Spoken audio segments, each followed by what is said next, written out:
Fala pessoal, e aí, tudo bem? Espero que sim. Então vamos finalmente, e agora sim com os efeitos sonoros,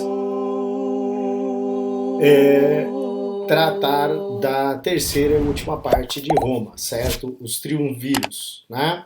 Então nós vamos ter a projeção de alguns militares, né? Falando da história de Roma. Agora vamos nos encaminhar para o Império, né? O fim da República começa o Império. A gente vai falar, já citou num outro vídeo, a projeção de alguns militares, como Pompeu, Crasso e Júlio César, né? Vão formar o primeiro triunvirato. 60 antes de Cristo, Pompeu Magnus, né? O Crasso e o Júlio César. Tá? O mais famoso, obviamente, vai ser o Júlio César. Inclusive, teve uma reconstituição recente do que seria em 3D, né, o rosto dele. Utilizaram, se eu não me engano, inteligência artificial. Provavelmente vai aparecer aqui ao lado. Tá? Pompeu recebe apoio do Senado, Júlio César lidera o grupo ligado aos militares, né?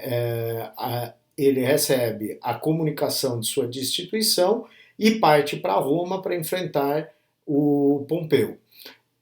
Nesse enfrentamento, quando ele cruza o Rubicão, né, desse momento, vai haver nesse embate, nessa luta entre Júlio César e Pompeu, Júlio César sai vitorioso e a batalha se dá em Farsala, em 49 a.C. Júlio César vai interferir na disputa no Egito, tendo esta abordagem de expandir o máximo possível a influência romana, né? Ele vai apoiar a Cleópatra Filopator, né? E vai transformar o Egito num protetorado romano. Depois vai se dirigir à Ásia Menor e aniquila as tropas sírias. Volta para Roma e é proclamado ditador vitalício.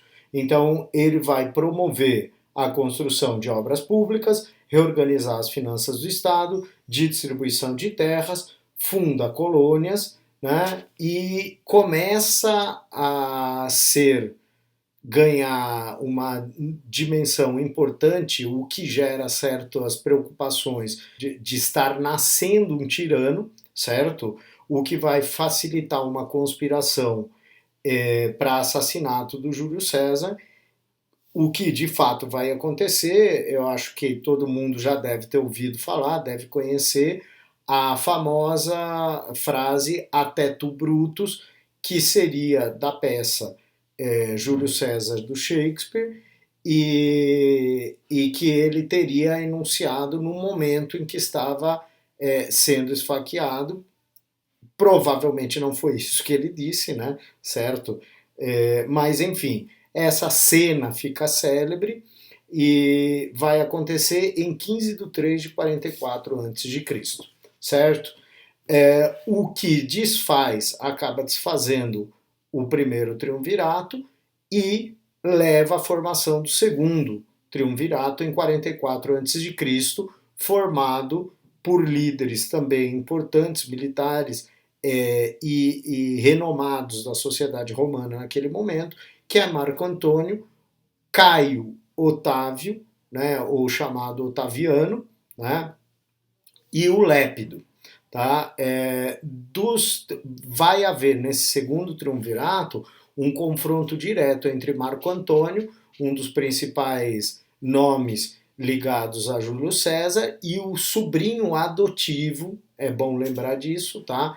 Ele era um sobrinho que foi tornado filho adotivo de César no Testamento, um costume muito comum entre os romanos, e aparentemente, num outro vídeo talvez abordemos isso com mais tranquilidade, de outras regiões, como do Egito também. Então, Lépido acaba falecendo, se eu não me engano, de uma febre que contrai, algo muito parecido com o que vamos ouvir tratar de Alexandre Magno, né, em determinado momento da história. Eles contraem febres, contraem doenças, algumas vezes são envenenados por desentendimentos internos aos exércitos. O Lépido vai desaparecer e vai haver um confronto entre Marco Antônio, que se juntará com a Cleópatra, como representante do mundo romano, vai se aproximar da Cleópatra, só que neste caso, diferente do que aconteceu com o Júlio César, ele não consegue manobrar bem o Estado romano, as instituições romanas, e acaba também por obra, pela capacidade de influência do Otávio, ele acaba sendo retratado como um louco, como alguém que tinha sido enfeitiçado pela Cleópatra e tinha caído, né, nesse feitiço e, portanto, tinha se voltado contra a própria Roma, o que era inaceitável. Né? Nesse caso, acaba ganhando destaque o Caio Otávio, ou Otaviano, ou simplesmente, como é nomeado diversas vezes, Otávio. Sobrinho e filho adotivo de Júlio César, aproveitou-se da ausência de Marco Antônio, que estava no Egito, para ampliar o seu poder. Amplia o poder de Lépido, anula o poder de Lépido. Anula o poder de Lépido. Otávio vence Marco Antônio na Batalha do Ácio, em 31 a.C. O Senado vai conferir uma série de títulos, né, como príncipe, imperador e augustus. Então começa a partir daí, dessa nomeação, o chamado Império Romano, que vai de 27 a.C. a 476 d.C., lembrando que esse cargo é exercido por diversas pessoas e por diversas famílias que vão se alternando no poder. Lembrando sempre que, com o passar do tempo, César passa a ser uma espécie de honraria, de cargo, e, portanto, quem exerce o mandato, o cargo, a função de imperador, acaba sendo chamado de César, o que em muitos casos gera erros homéricos, por isso que você tem que ter cuidado. Então, me lembro na faculdade da professora Coracim, falando disso, ela lembrou, ela falou assim, tem um monte de vezes que você está assistindo documentários ou pessoas que passam a tratar do assunto, como eles chamam de César, muitos anos, séculos depois da morte de Júlio César, eles confundem e dizem que é Júlio César. Então, isso é sempre bom lembrar. César passou a ser um título, um cargo, uma espécie de honraria que a pessoa, quando exercia o cargo de imperador, acabava ganhando. Tá? Então, o início dessa etapa foi considerada o século de ouro da literatura latina, de escritores como Horácio e Virgílio, com o apoio de mecenas, que financiavam Otávio Augusto embeleza Roma com construções, vai criar a guarda pretoriana e passou a praticar a política do pão e circo, conhecida também, cai em diversos vestibulares, como panis et circenses. Distração para as classes menos favorecidas, buscando tirar o foco dos problemas, certo? No governo de Otávio, nasce Jesus em Belém. Descontrole político do império, a situação vai se agravando durante diversas dinastias, né?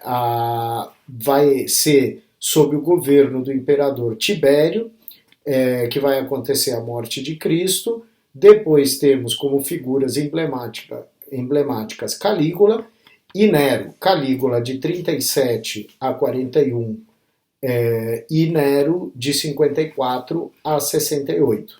Tá? Embora tenha sido próspera a dinastia dos Antoninos, de 96 a 192, dois nomes vão marcar essa dinastia: Trajano, com aumento dos domínios do Império, e Marco Aurélio promoveu um verdadeiro reflorescimento cultural. Tá? Então, essas são as informações básicas sobre o Império Romano nesse momento 3. Tá? Roma, o Baixo Império Romano, e Bizâncio, Roma Oriental. Tá? No século III, o imperialismo romano vai atingir o seu limite e esgota-se. A principal fonte de mão de obra do escravo vai passar a ser um problema para a economia romana, o que vai gerar a chamada crise do escravismo, né? Afeta a economia, vai gerar uma insuficiência produtiva, uma elevação de preços e uma saída de riquezas para o Oriente. O governo emite mais moedas, o que gera um aumento da inflação, fazendo o movimento de que a crise retroalimente a própria crise, certo? Vai haver uma crise econômica e a esta crise econômica vão se somar guerras civis, descontentamento político-militar, descalabro moral e administrativo e colapso da cultura romana. Sofrendo pressão em suas fronteiras, pressão dos bárbaros nas fronteiras, os imperadores, destaque para os imperadores desse período são, primeiro, Diocleciano, de 284 a 305, que vai dividir Roma em uma tetrarquia, 4 regiões. Lembrar do Edito de Máximo, né? É o congelamento de preços e salários, buscando colocar fim a essa galopada da inflação. São tentativas recorrentes de governos quando estão desesperados para tentar resolver a crise. E de Constantino, 313 a 337, que vai passar a aprovar o famoso Edito de Milão, que vai permitir a liberdade de culto aos cristãos e com isso ele ganha grande apoio popular.